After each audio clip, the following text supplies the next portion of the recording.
This program brought to you by www.bizboxpro.com.au, your all-in-one sales and marketing CRM solution. And welcome back to another Saturday morning. You're with Jay Walmsley on The Bottom Line. And today I am with Martin von Steen from, sorry, I always get, is it Steen or Stein, Martin? It's Stein. It is Stein. I'll have to remember that one. So I'm with Martin von Stein from BizGuard. How are you, mate? So far, so good, but the day's just getting started, so we'll see what happens. It is, mate. All right. What we'll do, play a couple of songs, and then we'll come back and we'll have a chat with Martin and find out all about BizGuard and what's going on out there in this cybersecurity world. Hello? Hello? Is there anybody there? Being a solo business owner can be lonely. Generating new business on your own is challenging. Thankfully, there's Be Connected Business Networking, where the members are committed to helping each other. And when they meet someone who could use your products or services, they recommend your products and/or services. It's as simple as that. It's called Be Connected Networking. Being member of Be Connected is like having dozens of other professional business people looking for business opportunities for you. So you're definitely not alone. For more information, go to BeConnectedWorld.com. Be Connected, generating new business by helping one another. And we're back in the room. Okay, so Martin, I've known you now 12, 18 months. I live in that sort of techie space, nowhere near where you are. Tell me about BizGuard. So BizGuard actually, I think as all good businesses, started from me getting pissed off. And it was really about getting annoyed with the level of support and cybersecurity that small businesses had access to in the marketplace. It really seemed like there was, a lot of small operators, solo IT people, sometimes they've been around for decades running these computer repair type businesses. Or there was slightly larger IT businesses that really didn't want to deal with smaller clients. And even by the time an IT business typically got to, 5 staff, they were already looking at servicing much larger clients. And that sort of 1 to maybe 20 people space in the small business segment really didn't have consistent access to something that I thought was a high quality service. So having been in the industry for 25 odd years, but more recently focusing on sort of corporate enterprise, I thought, well, there's got to be a way to bring some of the stuff that we're doing in this sort of mid-market corporate segment down to smaller businesses and make it sensible, affordable, and actually just work for them to support them where they're at. So that was the motivation for starting the business. And it was all from me really just getting angry with other IT businesses and what they're doing. Okay, fair enough. So what are the main problems that you fix?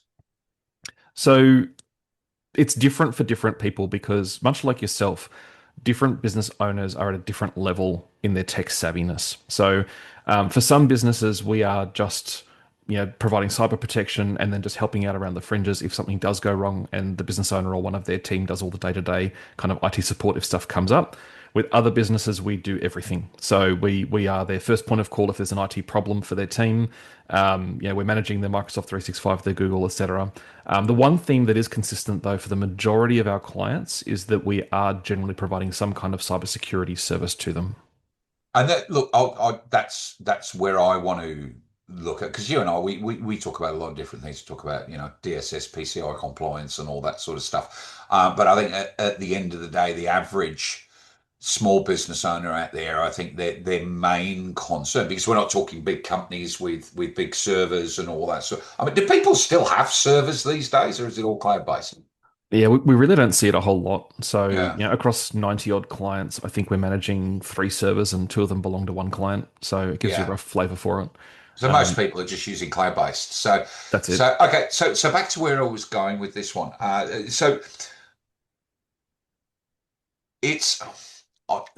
trying to think how to word this. Viruses and that sort of stuff. So I remember when I first, got my first computer for the office. Oh my God, back in the 90s. Put it this way, my mobile phone has 10 times the memory that my first computer did. I think it was a 4 gigabyte hard drive. How big was that? It's like, wow, I've got a phone with a 32 gig hard drive. Seems infinite, right? How can you fill that? It does. It does. But I remember was constantly having to format the bloody thing because I was constantly getting viruses. Right now, as we get smarter, unfortunately, so do the virus makers and the hackers and stuff like that. So, do do you get a lot of call for that? Are people saying, "Hey, I've got something wrong with my computer," and are people really still that stupid that they're clicking on the wrong links these days? Look, it definitely happens. It's happening less though, right? So if we go back to early viruses, like when you and I were first starting with computers, the motivation primarily was one of vandalism. The guys that wrote these viruses were basically chaos monkeys, right? They wanted to sow chaos, and they wanted to know that they had a creation out there that was causing damage, and that's how they got their jollies. And the market really, really shifted because what those people realized is that they could actually make good money out of developing malware. But that meant that the style of malware had to change. It wasn't enough that you install it and it just trashes your computer instantly, right? That's not very profitable. So instead, what they pivoted to is building software that maybe pops up ads on your computer, or that pops up fake links for you to click on so they can try to steal your credit card details. Or in more extreme cases, we have things like crypto lockers where they actually start encrypting the files on your hard drive and then display you a ransom message and say, oh, for 0.25 Bitcoin, we'll give you your data back, or whatever it might be.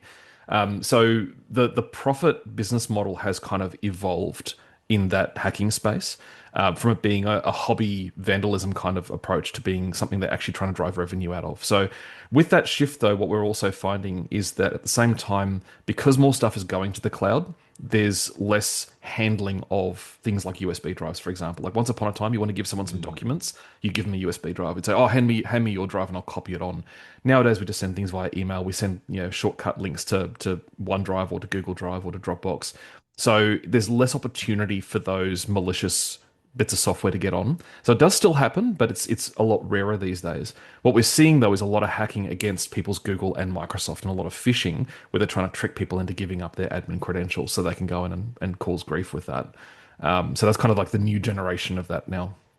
Is there sort of like a is there a preferred platform for these guys? And I'll explain what I mean. I constantly get this, an email come through saying, "Oh, you have an unpaid invoice, right?" And it's coming from somebody I do business with, right? And I look at it and I go, I'm pretty savvy on what bills I've only got. No, no, no, no, no, no, I don't know that. I don't know that. And I'll reach out to the business owner and they'll go, "Yeah, look, we've been hacked. Everybody got what." And I hate to say this, and I don't want to get sued, right? But it tends to be Microsoft. Absolutely, yeah. Yeah, is that the trend, or is it just that I seem to know everybody that uses Microsoft? No, so it's a couple of things you're seeing, and it's unfortunately there's a couple of layers of complexity there. So the first one is that more businesses of scale run Microsoft than Google. Microsoft have just substantially more market share. When you get to sort of 10, 20 seat plus businesses, it's almost entirely Microsoft out there, except in very specific industries where Google's still quite prevalent. And that's probably one reason you're seeing it a little bit overrepresented. But the other reason is that Microsoft is, as a platform, fundamentally different from Google in one particular way, and that is Google Workspace is first and foremost built as something that you can self-administer. So they've really taken the ease of administration into consideration, and it comes out of the box with some pretty good default settings and some reasonable security settings. Microsoft has always been an IT first product. So it's designed for an IT professional to configure it. And it has some truly dangerous default settings out of the box. When we take on a client, we can always tell whether they've been self-managing or whether they've had an actual expert who's been managing the Microsoft environment, because there's certain settings that are dead giveaways where you just, as an IT professional, we know we have to change this setting or it leaves them wide open. But a lot of people just don't understand that, right? So Microsoft is a bit of a rabbit warren of settings when it comes to the security side of things, and you do have to know what you're doing to make sure it's secure. Once it's set up properly and securely, it's an absolute fortress, and I think it runs rings around what Google can do. But if you said to me, "Oh, Martin, I'm starting a business and I'm gonna do Google or Microsoft. Which one? By the way, I'm gonna entirely look after it myself, and I'm not particularly IT savvy," I'd say do Google any day of the week. Google. I don't personally like Google, but that's still my advice because it's harder to get it wrong. Because you're used to that corporate world of it. It's like CRMs, isn't it? Big companies, it's Salesforce, and it's Salesforce 100%. and you've got to have an IT degree to be able to install that sort of thing. All right, We'll take a quick break. We'll be back straight after this. Are you a business owner drowning in a sea of once-use-only software, messy spreadsheets and endless admin? It's time to get organised, and it just got easy. Meet BizBox Pro, your all-in-one business-in-a-box solution. With BizBox Pro, you'll have a customised CRM, done-for-you marketing campaigns, landing pages and funnels, plus a fully trained certified assistant to keep it all humming, so you can get back to what you do best, growing your business. Jump into the Be Connected World community too. Online networking, face-to-face events, a whole ecosystem supporting your growth. Ready to wave goodbye to wasted time and hello to profit and productivity? Visit bizboxpro.com.au and book your call today. BizBox Pro, your business streamlined, simplified and scaling. That's bizboxpro.com.au. Terms apply. Okay, let's continue this conversation on viruses. All right, so I remember, oh God, it used to be a pain. We're going back into the 90s and the noughties here, right? That you had to have Norton or you had to have McAfee and all that sort of stuff. And you're saying before that there's a lot less coming through, and I think there's already sort of filters in those programs. I know that Google says to me, hey, be careful about this link, blah, blah, blah, blah, blah, blah, blah. Do people still need antiviruses, and what's out there? The short answer is yes. And this is a landscape that's shifting pretty rapidly at the moment with AI. So fundamentally, there's still the good old-fashioned viruses that do the rounds. Believe it or not, it's a little bit like trying to kill off polio. There are still remnants. There's always an anti-vaxxer somewhere, mate. There's always an anti-vaxxer. There's always pockets of it. So that's a background risk, and that's fairly insignificant, but it is there. But the reality is, when you look at modern threats, there's a new category of product that a lot of antiviruses these days are very, very good at killing. And it's a new category of product we had to invent a new term for because we couldn't adequately describe it. Because we would call everything either viruses or malware, and then malware kind of started to fall into this weird category where you ended up with a class of software that has a useful purpose. It does do what it says on the box, but it also pops up ads, and it's really, really annoying, and it gets its fingers into your computer probably more than you're aware of. So we call these PUPs, or potentially unwanted programs. And that's actually really, really common. And it'll be, you install some PDF utility and it installs a PUP along with it, which might be, some antivirus product that is kind of an antivirus product, but also kind of just wants to sell you stuff. So there's all these kinds of, potentially unwanted programs out there. And most modern antivirus solutions, your Nortons, your McAfee, they're quite good at killing that sort of stuff. And they're good at killing the good old fashioned kinds of viruses. Where things get dicey and where AI comes in that I mentioned earlier is we are starting to progressively see now hackers using more AI to generate novel threats that haven't been seen before. So traditional antivirus products are exceptional at killing things they recognize. They have a dictionary of tens of thousands, hundreds of thousands of different viruses and variants thereof, so that they can recognize, based on what we call signatures, that this is this kind of virus, so I'm going to kill it. What a hacker can now do using AI is to basically create a polymorphic virus, which is where the source code gets scrambled and randomized. So you end up with a program that does the exact same thing as what it did before, but from a digital perspective, it looks like a completely different thing. So it's unrecognizable. Repurposing. Exactly the same principle, right? It says all the same stuff, but it reads very differently. So now all of a sudden, using AI, they can throw out hundreds or thousands of these, and traditional definition-based antivirus that relies on recognizing the program kind of struggles a little bit. So what we're seeing now, and the traditional vendors are finally catching up, but the corporate world has been here for quite a few years already, is having systems that are able to recognize not just the signature of what this program is, but recognize the type of thing it is doing as being malicious. So they're looking at the activity of the program, how it's touching the system, how it's working with files. And I'll give you an example of that. Let's say, for example, you download and install a crypto locker and it starts encrypting all of your files, right? The idea being they're going to ransom this back and get some Bitcoin out of you. What a traditional antivirus product might do is look at that and go, I've never seen that before. I don't care. I'll let it go. What a more modern solution will do is it will look at that and say, well, I don't recognize the program, but at the same time, I can see that it's writing data to a whole bunch of different types of files in lots of different folders, and a legitimate program normally wouldn't do that. So I recognize that behavior as potentially malicious, and I'm going to block that and ask you what you want to do. So that new style of detection, it's got a term which we call EDR, or endpoint detection and response. And that's something that is, again, very, very corporate. It's an enterprise kind of solution. It's not really been available to home or to small business users previously. But this is part of the solution that we bring to our clients, so that you get the benefits of that kind of detection. And the other key thing that's different with normal antivirus and what we can do sort of with the more corporate grade protection is who's actually keeping an eye on it. Right? If your Norton's throws up an error and you don't really know what it's talking about, or it says it's killed this thing, should I be worried? Did it get it all? I don't even know what it means. You're kind of stuck making your own decisions. Whereas with a corporate grade solution, it all comes back to a security operations center who analyzes what's going on, and they can then take action as well and go, oh, that doesn't look to an average user like it's bad, but we recognize that as a really bad thing, so we're going to take action. So there's some fundamental differences there. Right. So we're basically using AI to fight AI. That's pretty much where we're at. Terminator, mate. To quickly answer your original question, should you have antivirus? Well, yes, you definitely should. Windows comes with Windows Defender, which is actually remarkably good at detecting known stuff, not so good at detecting the newer class of threats. Mac now has a thing called XProtect. So for all those Mac users who think you don't need antivirus, sorry, you actually do. There's more and more threats every day being released for Mac. That was one of my questions on my list here for you, Martin. All right. Sorry, I'm jumping ahead. Yeah, I use Mac, right? And I remember starting to use Mac about 10 years ago, and I went, oh, this is shit. And they're going to have to beep a lot of this out. And I used to think, I just didn't get it. I couldn't work it. I ended everybody, but there's no viruses for Macs, right? And I'm thinking, yeah, whatever. I just didn't like how the system operated.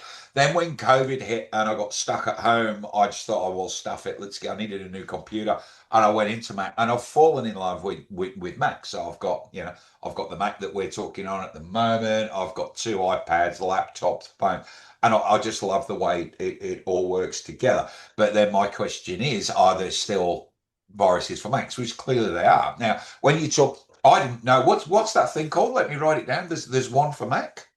So it's called XProtect. It's actually built into the operating system, so it's part of Mac OS on the latest 1 or 2 versions. Oh, beautiful. So it's like Windows Defender on Windows. It just kind of comes with it. But that's so as long as you keep your operating system updated. Correct. Yeah. Exactly right. Beautiful. So it's not going to give you that extended functionality, but it's going to at least give you some basic protection. So what do you know about a program called Clean My Mac? I know a lot of people using that one. You don't know that one? All right. So it's $99 a month, gets rid of malware, gets rid of your junk. So it's sort of, it's like what they all do. You can optimize, speed up, all that sort of stuff. So, but it's good to know. I didn't know there was an experience. I'm just relying on Clean My Mac, and I run it every couple of days. So look, we'll have a quick break. We'll come back. You're listening to Be Connected Radio, where business meets, well, more business really. Be Connected Radio. Listen, connect, collaborate. And we're back. So look, we've covered. I think we spent about 10 minutes there just talking about antiviruses and stuff like that. Look, what other stuff out there should small business owners be aware of? And I'm talking things like, DSS, PCI compliance. What rules and regulations are out there that people don't know that are all part of security and all these things that you need to do? So fundamentally, we spent a lot of time talking about tech stuff, but we haven't actually addressed the biggest risk in every business from a cybersecurity perspective, which is people. So people are ultimately the most easily exploited thing in today's day and age, and that's because a lot of technology has a higher base level of security built in than what we had maybe 10, 15 years ago. It's a consideration now whenever a product gets built, whenever a programmer builds code, they're thinking security in some shape or form. So not to say that there aren't technical risks, but humans are much, much easier to exploit if you know how. And hackers are becoming quite adept at using the psychological weaknesses that we all have as humans and the biases that we all have in order to trick us into doing things we wouldn't normally do, like clicking on links, typing passwords into things that look legitimate but aren't. and in other ways trying to abuse our good human nature so that we pay invoices, for example, that aren't real and that kind of thing. So there's a couple of different ways that you can protect your business against that kind of threat and your people. There are some technical protections that you can put in place to scrub the websites that are coming up in the browser and try to detect when something isn't a real page. So we've got a lot of cool tooling around that. But ultimately, and this depends on the style of business you've got, you need to also have the right procedures, the right training, and the right support for your team from a governance perspective to ensure that they actually are empowered to do the right things and to know the right things. So there's different standards and certifications, and there's various different programs that you can put your team through, or that you can put your business through. Again, depending on if you're a very small business with 2 people, it's going to look different to if you're a larger business with 10 to 20 people. But there's lots of different options depending on where you're at. Yeah, and look, I get that completely. I mean, it was through discussions with you. We changed the way we collected payments, because we used to give people a piece of paper and say, fill your details in and put your credit card, and then that would go through 3 or 4 people, and he was like, hold on, mate, nah, I'm the one that's in trouble if shit goes missing. He said, no, we don't do that. Just sign the piece of paper and we'll send you an invoice. That's a great thing to do. So out there in the marketplace at the moment, what's the biggest thing that BizGuard is coming up against? What's the most inquiries about, mate?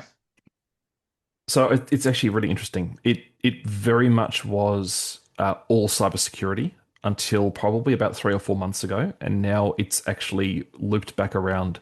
And I don't know whether there's an economic factor to this in terms of how the general Australian economy is doing, but we're seeing a lot more businesses now coming to us saying, hey, look, we've been going it alone, but we're struggling, and we actually need someone that can just take care of the IT stuff. And we start talking about cyber, and they're almost going, look, just do whatever you reckon. Yep, price looks good, whatever. Just do what you think is right. But we have these IT problems that we need solving, which I find a really interesting turnaround, because it used to be the polar opposite of that. If you go back 12 months ago, the conversations were the opposite. People just, yeah, IT, fine, whatever, but we want to be safe. So I don't exactly know what that's reflective of, or whether that's just, the way that we're positioning ourselves these days. Maybe we're attracting different kinds of clients, but we're finding a lot of people are realizing the importance of doing things properly when it comes to an IT perspective. Yeah. Yeah. Look, I think we just rely so much on technology now. So are you saying a lot of people are trying to jump into that MSP sort of space? We want you to manage absolutely everything for us. Yeah, it's not even just everything. They want the advice, right? So that's a core part of what we do. So you're talking about kind of what our clients get from us. Knowing they've got someone they can call is a big part of that, where they can literally say, hey, we want to do this thing, or we want to achieve this outcome, or we're trying to scale the business to this level. What are the tech things that we need to be aware of? Or is this a good or a bad idea? And knowing that they've got somebody that can give them that advice at the right moments to help them grow the business, or to not self-sabotage and cause more problems, is actually a huge value point. Beautiful. All right. So look, we're nearly at the end of the show. If any of our listeners need some help, whether it's cybersecurity, whether it's MSP or anything like that, how do they get hold of you, Martin? Easiest is just to pop onto our website, bizguard.com.au, so bizguard.com.au, or you can look us up or connect with me on LinkedIn. Beautiful. So that's Martin Von Stein. That's correct, with a space, Von space Stein.